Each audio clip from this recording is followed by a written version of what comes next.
Professional development, even in these turbulent times, it's really easy to set that to the side and only focus on emergencies and running our schools as a principal. But in today's coaching, I want to talk about how to really bring home professional development to suit the needs of your teachers, to meet the needs of your teachers, and to hopefully improve student achievement, even during these times of the pandemic. So hi, my name is Daphne Walbridge from the First Year Principal, and I help new and aspiring principals thrive as conscious leaders. So professional development, a lot of people during these times, especially new school leaders, are overwhelmed, understandably so, with a lot of the housekeeping that comes along with managing a school, whether you're in a pandemic or not. It seems that your plate is becoming more and more loaded with these responsibilities. However, we can never lose sight that as principals, the primary focus and the urgency should always be to be the lead learner of your school, the model of professional development at all times to your teaching staff. So how can we ensure that the professional development is really going to be powerful for your staff and is going to have an impact on student learning? Well, what you should do is make sure that the professional development aligns with the needs of your staff.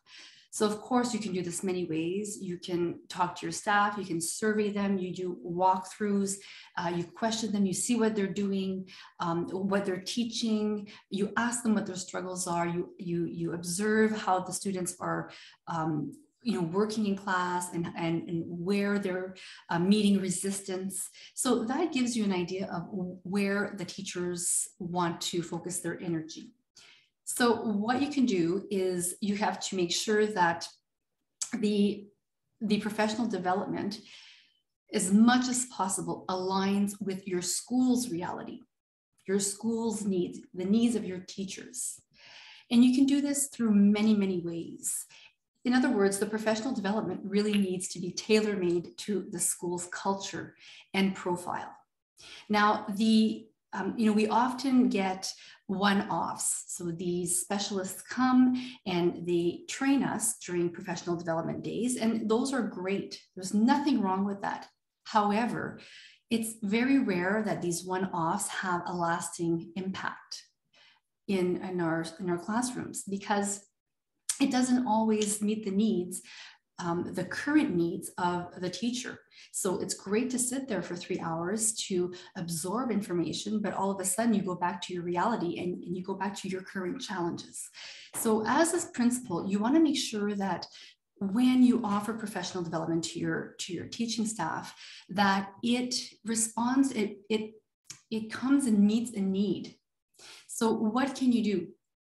Well, you can carve out some time, and I've talked about this in my other videos with respect to effective staff meetings, to carve out, even if it's 15 minutes a month, to talk about pedagogy and instructional practices and sharing resources.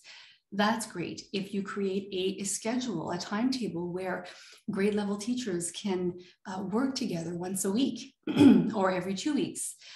There are creative ways you can create space and time within your school to allow people to meet and collaborate. Now, if this is not possible, there are other ways of doing it. If you engage your early adopters and the ones who want to put in that extra time, you always have those in your school. There's nothing wrong with allowing them to stay after school, order some pizza, and have them collaborate and enjoy innovating together. So that's another way you can encourage professional development. You can start a book club, during lunchtime for people who want to join. You can create a professional development hub, a PD hub, a little corner where you have books and whiteboards and maybe a computer there, and any kind of resource to help people collaborate, to meet, to go and research things, to get inspired.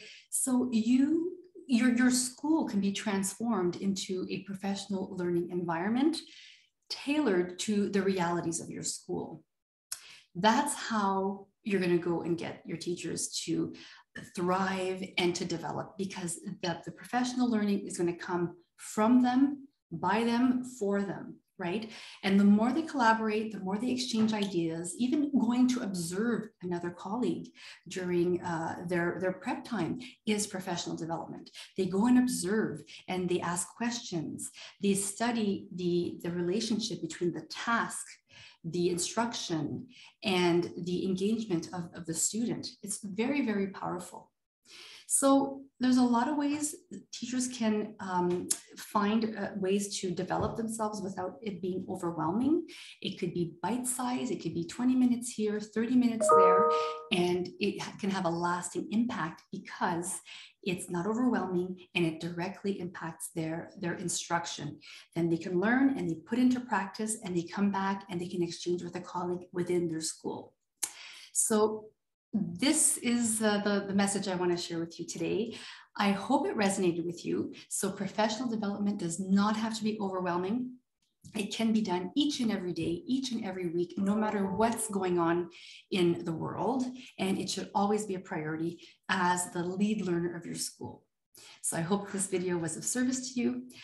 If you have any comments you'd love to leave, I'd love to get your insights and your aha moments and your take on what I've shared today. Leave your comments down below and make sure to go to thefirstyearprincipal.com to access more free resources.